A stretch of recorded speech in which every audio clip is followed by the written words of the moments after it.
விருதுநகர் பட்டாசு ஆலை விபத்தில் மருத்துவமனையில் சிகிச்சை பெற்று வந்த பெண் தற்போது உயிரிழந்திருக்கிறார். பட்டாசு ஆலையில் ஏற்பட்ட விபத்தில் 6 அறைகள் தரைமட்டமான நிலையில் இடிபாடுகளில் சிக்கி பெண் ஒருவர் உயிரிழந்திருக்கிறார். உடல் கருக்கி நிலையில் மீட்கப்பட்ட பெண்ணின் உடல் பிரேத பரிசோதனைக்காக மருத்துவமனைக்கு அனுப்பி வைக்கப்பட்டிருக்கிறது.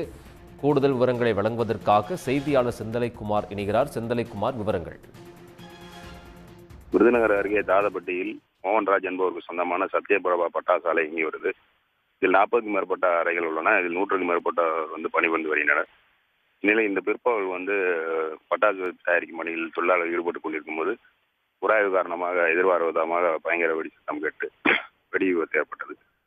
உடன் அலறி எடுத்துக்கொண்டு பட்டாசு தொழிலாளர்கள் வெளியே ஓடினர். இந்த விபத்தில் 6 பேர் காயமடைந்தனர். தற்போது தீயணைப்புத்துறையினர் மீட்பு பணியில் ஈடுபட்டாங்க. இந்த இடுபாடுகள் சிக்கி பெண் ஒருவரோட சடலம் எரிந்த நிலையில மீட்கப்பட்டிருக்கு.